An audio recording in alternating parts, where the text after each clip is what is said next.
Damos la bienvenida a esta exploración a fondo en The Deep Dive.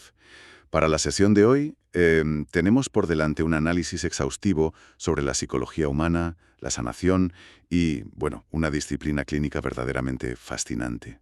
Hola, sí, es conocida como la presencia biodinámica. Exacto. Y es un tema que resulta absolutamente cautivador porque desafía por completo esa imagen tradicional que solemos tener sobre cómo funciona la terapia. O incluso la simple conexión humana en el día a día. Eso es. Básicamente, la premisa central aquí es que el cuerpo y la presencia física de un profesional son, en realidad, las herramientas principales para facilitar la sanación. Superando con creces al mero intelecto, ¿sí? Justo. Superan al análisis mental puro y duro. Y el objetivo de nuestro análisis de hoy es precisamente entender esto. Vamos a ver por qué pensar demasiado puede ser de hecho un mecanismo de defensa. Una barrera. Una barrera enorme. Y también vamos a explorar cómo a veces convertimos a las personas en pósteres de 2 dimensiones sin darnos ni cuenta. Es una analogía muy potente esa. Sí que lo es. Y por último descubriremos la sorprendente sabiduría que se oculta detrás de sentirse entumecido o anestesiado emocionalmente. Estoy realmente entusiasmado por compartir estos descubrimientos. Es normal, es un cambio de paradigma total. Estos textos nos obligan a detenernos y a cuestionar, desde la raíz, qué significa realmente estar presente con otra persona. Claro, porque aleja la idea de la presencia como una simple postura física, ¿verdad? Exactamente. No es solo sentarse derecho, asentir con la cabeza o mantener una tensión educada. Exige algo muchísimo más profundo. Requiere habitar el propio cuerpo de forma plena para poder facilitar cualquier tipo de sanación genuina. O sea, derriba esa supremacía casi absoluta que se le suele otorgar a la mente racional en los procesos de ayuda. Totalmente. Es un análisis que desmonta esa jerarquía donde la mente siempre manda. Vale, vamos a desgranar esto, porque el punto de partida es un concepto llamado facilitación encarnada. Así lo definen los textos, sí. Y lo interesante es cómo rompe con esa imagen clásica, casi de película, que tenemos del terapeuta. El típico analista distante. Eso es. Si imaginamos a ese analista tradicional, solemos pensar en alguien frío, tomando notas en una libreta, siendo puramente mental. Pero aquí se plantea algo radicalmente distinto, Completamente distinto. El terapeuta no es un observador pasivo y distante. sino que utiliza todo el espectro de conciencia de su propio cuerpo. Eso es la facilitación encarnada. No se trata solo de escuchar con los oídos y procesar con la lógica, sino de captar la información somática, la información del cuerpo. Y para entender esa diferencia, los textos utilizan una analogía que me parece brillante. La de la retransmisión en directo frente al vídeo pregrabado. Esa misma. Es buenísima. Lo es, porque explica muy bien lo que pasa cuando un profesional cae en la trampa de mentalizar en exceso. Cuando hace eso, está utilizando una defensa de arriba hacia abajo. Espera, vamos a aclarar esa terminología para que nadie que nos escuche se pierda. Cuando decimos de arriba hacia abajo, entiendo que arriba se refiere a la mente. A la cognición, sí. Y abajo sería el cuerpo, lo somático. ¿Es así? Exactamente. Arriba es la mente y abajo es el cuerpo. Es lo que ocurre cuando la mente toma el mando absoluto e ignora las sensaciones físicas por completo. Ya veo. En ese estado cognitivo, el profesional empieza a interactuar con una imagen mental del paciente. Es una versión guionizada inmutable. Por eso la analogía dice que es como estar viendo un vídeo pregrabado. Claro, uno ya ha decidido quién es esa persona, Exacto. Ha decidido cuál es su problema, qué diagnóstico tiene. basándose puramente en la lógica y no en lo que está ocurriendo en la sala en ese preciso momento. Eso es. Es como si la mente se adelantara y dijera, ya conozco este patrón. Es un caso típico de ansiedad. Y en ese mismo instante se deja de ver a la persona real. Es muy revelador, porque como dice la fuente de forma explícita, pensar en alguien no es lo mismo que sentir a alguien. Esa frase es clave. Pensar no es sentir. Al dar prioridad a los pensamientos o a las teorías que tenemos sobre la persona que está enfrente, la conexión real se esfuma, desaparece. Y esa es una distinción absolutamente crítica en este enfoque. La cognición no siempre equivale a comprensión. Por muy buena que sea la teoría. Claro, el mero hecho de tener una teoría brillante sobre los problemas de alguien no significa que esa teoría sea correcta, ni total, ni mucho menos útil en ese momento exacto. Entonces, para que exista una verdadera sanación, La conexión relacional tiene que ser viva. tiene que ser interactiva, fluida, tiene que ser esa retransmisión en directo, Sin guión previo. sin guión. Solo en ese estado de flujo, donde se usa la percepción corporal, es posible detectar lo sutil, notar cambios en la respiración, en la tensión de la sala. Ahí es donde puede surgir información nueva y emergente. Claro, porque si uno se queda en el video pregrabado mental, bloquea por completo la posibilidad de que la otra persona muestre algo diferente. Impides que se salga de ese guión previo que tú le has asignado. Y aquí es donde se pone realmente interesante, porque mantener esa retransmisión en directo constantemente debe ser agotador, Lo es. Exige muchísima presencia. especialmente porque socialmente solemos pensar en la figura del terapeuta como alguien infalible, como una pizarra en blanco que no tiene problemas. Y nada más lejos de la realidad. Claro, los profesionales también son humanos, tienen sus propias defensas y sus propias heridas no resueltas. Entonces la pregunta es, ¿qué ocurre exactamente cuando la persona que se supone que debe ayudar falla en esta conexión? Pues ese es uno de los puntos más críticos que aborda la presencia biodinámica. Lo fascinante aquí es lo que pasa en el espacio compartido. Entre terapeuta y paciente. Sí, el espacio intersubjetivo. Si las defensas de un paciente, pongamos por caso, que expresa una ira muy intensa o un dolor profundo, si eso activa las propias heridas internas del terapeuta, Y el terapeuta no es consciente de ello. exacto, si no se da cuenta, ese espacio compartido se llena de lo que el texto llama niebla. Una niebla intersubjetiva. Así es. Y esta niebla agota rápidamente la capacidad de ofrecer apoyo sanador. De repente, el profesional ya no está reaccionando a la persona que tiene delante, Está reaccionando a sus propias reacciones internas inconscientes. a su propia incomodidad. A ver, permíteme hacer de abogado del diablo aquí por un momento. Adelante. En muchas profesiones, e incluso en la psicología tradicional, se enseña que hay que mantener cierta barrera emocional. La famosa distancia profesional. Claro, se asume que no hay que involucrarse demasiado para no llevarse los problemas a casa. Es un enfoque muy clásico. Entonces, para quien nos escucha, podría pensar que esa niebla o esa distancia emocional es simplemente profesionalidad. Es algo normal, ¿no? Es decir, la gente suele aceptar esto como lo estándar. Es un debate muy común y muy pertinente, pero la clave aquí, basándonos firmemente en la fuente, es que normal no significa sano. Normal no significa sano, qué gran frase. Es fundamental entenderlo. Es muy posible que sea habitual o normal encontrar esa desconexión en las consultas, pero definitivamente no es el estado propicio para la sanación. Entiendo. El verdadero trabajo de un terapeuta encarnado, su habilidad suprema, es ser capaz de mantenerse presente ante sus propias reacciones. Su trabajo es ser consciente de esa niebla. Detectarla en el preciso instante en que aparece. Exacto. Notar que se está distanciando o intelectualizando la situación, y no para castigarse por ello, sino para disiparla. Porque si no disipa esa niebla, básicamente está trabajando a ciegas, interactuando con fantasmas. Así es. Solo al despejar esa niebla interna se puede volver a ver y sentir al otro con total precisión. El texto lo argumenta firmemente. Si no se observa y se corrige el rumbo de esa defensa, se realiza muy poco trabajo de sanación genuina. La barrera no protege al paciente en realidad. No, de hecho lo aísla aún más.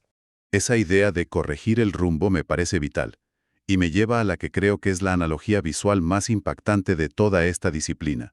El colapso a 2 dimensiones. Exactamente. El concepto del colapso de la conciencia tridimensional, o pasar de 3D a 2D. Es una forma magnífica de explicar la fisiología de la defensa. Sí, explica de forma muy accesible qué pasa físicamente en el cuerpo cuando nos enfrentamos al agobio emocional o al dolor agudo de otra persona. Porque el cuerpo reacciona. Y vaya si reacciona. Cuando el agobio es demasiado grande, ocurre una regresión en la conciencia y literalmente reducimos nuestra conciencia de la otra persona. Se aplana la presencia del otro. Ocurre porque es un mecanismo de defensa visceral. Es puro instinto de supervivencia. Para evitar el dolor. Para evitar sentir ese dolor desgarrador o ese nivel de agobio, el individuo desconecta las percepciones sensoriales de su propio cuerpo. ¿Qué tipo de percepciones? Cosas muy básicas. La respiración se vuelve superficial, se deja de sentir el contacto físico con la silla, se bloquea la musculatura del vientre. Te desconectas del mundo físico. Y al hacer esto, al no estar plenamente encarnado, el terapeuta reduce la experiencia del otro a una representación bidimensional. Esencialmente, la persona compleja, llena de matices, que está en 3D, se convierte en un póster. Conviertes a la persona en un póster, Un cartón piedra que no interactúa. Un póster no respira, no cambia, es una imagen completamente plana. Ya no hay flujo. En ese colapso a 2 dimensiones, esas energías se quedan aplanadas, inconscientes, Actúan como atascos en el sistema. como verdaderos embotellamientos que bloquean el flujo de la vida y el flujo relacional entre ambos. Ya no hay 2 seres humanos interactuando. Hay una persona interactuando con su propia proyección mental en 2 dimensiones. Y aquí es donde tuve mi momento de revelación. Un verdadero momento ajá al leer los textos. ¿Sobre la seguridad? Sobre la seguridad y el riesgo en la terapia, sí. Me gustaría que nos explicaras la conexión entre el sentir el daño, porque hay una regla de oro en el texto que me parece alucinante. Sí, es posiblemente la premisa más potente de todo este análisis. Desglosar esta regla es fundamental. Adelante.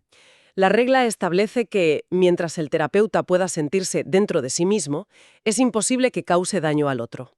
Solo las personas que sienten daño hacen daño. Es una afirmación que obliga a pausar un segundo. Totalmente. Porque la lógica biológica detrás de esto es impecable. ¿Cómo funciona a nivel del sistema nervioso? En el estado de conciencia en 3D, donde habitas el cuerpo plenamente, experimentas a la otra persona dentro de tu propia experiencia corporal. Estás conectado somáticamente. Todo está activo. Se mantiene una empatía tan profunda, tan arraigada en lo físico, que hacerle daño a la otra persona sería como hacerte daño a ti mismo. Se registraría inmediatamente en el propio sistema nervioso. Exacto. Si sientes a la otra persona dentro de tu experiencia corporal, el límite perceptivo entre el daño al otro y el daño propio desaparece. El cuerpo mismo actúa como el garante último de un espacio seguro. Es increíble. Es como si la propia biología impidiera la negligencia o la crueldad siempre y cuando estemos habitando nuestro cuerpo. Así de simple y así de complejo a la vez. Pero claro, somos humanos. El agobio llega. La persona se desconecta de su cuerpo y convierte al otro en un póster bidimensional. Si esto ocurre, ¿cuál es la solución? ¿Cómo se recupera el rumbo? Para recuperar el rumbo, la solución no pasa jamás por analizar mentalmente la situación o repasar teorías. No sirve pensar más fuerte. No, de hecho, eso lo empeoraría. Requiere una acción puramente somática. Estas energías colapsadas deben reencarnarse e integrarse de nuevo. Volviendo a habitar el propio cuerpo. Exacto. El individuo debe darse cuenta de la desconexión y realizar el esfuerzo consciente de bajar de la mente al cuerpo, volver a sentir el peso sobre la silla, conectar con el ritmo de su respiración. Sentir los pies en el suelo. Sí, volver a anclarse en la biología para escuchar de nuevo a la persona que está enfrente. Fascinante. Bueno, hemos hablado muchísimo de las defensas del profesional. Vamos a dar la vuelta a la moneda. Vamos allá. Entonces, ¿qué significa todo esto para el paciente? Pasamos a hablar de sus defensas. Y concretamente hay una que me llama mucho la atención, el entumecimiento. La ausencia de sensaciones. Sí, normalmente la audiencia o la cultura popular piensa que no sentir nada es algo malo. Si alguien llega anestesiado emocionalmente, pensamos que está roto y que hay que arreglarlo. Es el instinto más común, sí. Intentar que esa persona conecte con sus emociones a la fuerza. Pero si conectamos esto con el panorama general de la presencia biodinámica, ¿por qué consideran que esto es un error? Porque, basándonos en el texto, este enfoque redefine por completo el entumecimiento. Lo ve no como un error, sino como una función inteligente de supervivencia. ¿Una función inteligente? Así es una función excepcionalmente inteligente del sistema nervioso. Exige reconocer que esas defensas se desarrollaron por una razón de vida o muerte. Salvaron al individuo en el pasado. Exactamente.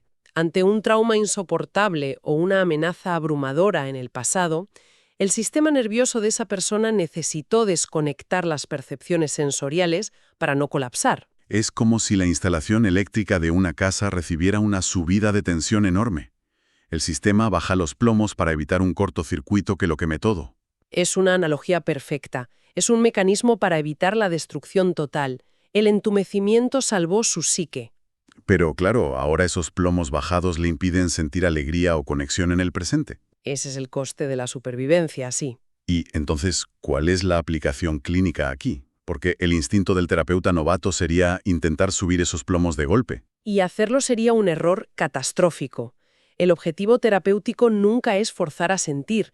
Jamás se debe intentar eliminar el entumecimiento de golpe. Porque estarías atacando la armadura que le salvó la vida. Exacto. Estarías forzando al sistema a recibir esa sobrecarga eléctrica original para la cual no está preparado. Entonces, ¿cuál es la clave? La clave, y esto es fundamental, es validar la defensa como una aliada.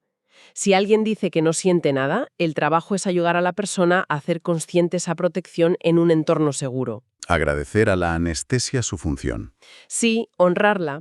Al hacer consciente esta protección sin intentar cambiarla a la fuerza, el sistema nervioso profundo eventualmente podrá abrirse y expandirse por sí solo. Orgánicamente. De forma natural, sí. Al sentirse seguro, el sistema nervioso bajará sus propias defensas cuando esté listo. Es una colaboración con la biología, no una lucha contra ella. ¡Qué maravilla de enfoque! Si tuviéramos que hacer un resumen reflexivo para sintetizar toda la riqueza de este análisis. Diríamos que la sanación tiene poco que ver con el intelecto. Eso es. La sanación no depende de arreglar al otro mentalmente. No se trata de tener la interpretación perfecta. Depende de permanecer en el flujo relacional. Mantener esa retransmisión en directo. Y de corregir el rumbo de la conexión cuando colapsa, bajando de nuevo al cuerpo. Y, sobre todo, honrando lo que es real en el momento presente, aunque lo único que haya sea un profundo entumecimiento. Y fíjate, todo este análisis plantea una pregunta final muy importante, una idea provocativa para reflexionar. A ver, cuéntanos. Hemos hablado de terapeutas profesionales, personas que entrenan durante años para notar estas nieblas y estos colapsos bidimensionales en la consulta. Sí, profesionales altamente capacitados. Pues si para ellos ya supone un desafío inmenso lidiar con estos instintos de supervivencia y no reducir a la gente a pósteres cuando se sienten abrumados, Ya veo por dónde vas. ¿cómo estarán operando invisiblemente estas mismas nieblas y colapsos de 2 dimensiones en las relaciones cotidianas fuera de la consulta? Es una pregunta espectacular. Invita a cuestionarnos cuántas veces interactuamos en el día a día con versiones pregrabadas de nuestros seres queridos. De nuestras parejas, familiares, amigos. Exacto. ¿Cuántas veces interactuamos con el póster de la otra persona en lugar de conectar con su retransmisión en directo? Asumiendo que ya sabemos lo que van a decir o quiénes son, es una reflexión que remueve muchísimo la verdad. ¿Cuántos pósteres habremos colgado en nuestra mente a lo largo de los años, en nuestras relaciones diarias? Da mucho que pensar. Muchísimo. Es una invitación magnífica para que la audiencia explore por su cuenta cómo habitamos nuestras propias interacciones diarias. Agradecemos enormemente el tiempo que hemos dedicado hoy a esta inversión en el conocimiento. Ha sido un placer. El placer ha sido mío. Y con esta invitación a seguir sintiendo y a seguir cuestionando la realidad que nos rodea desde el propio cuerpo, despedimos así esta edición de The Deep Dive.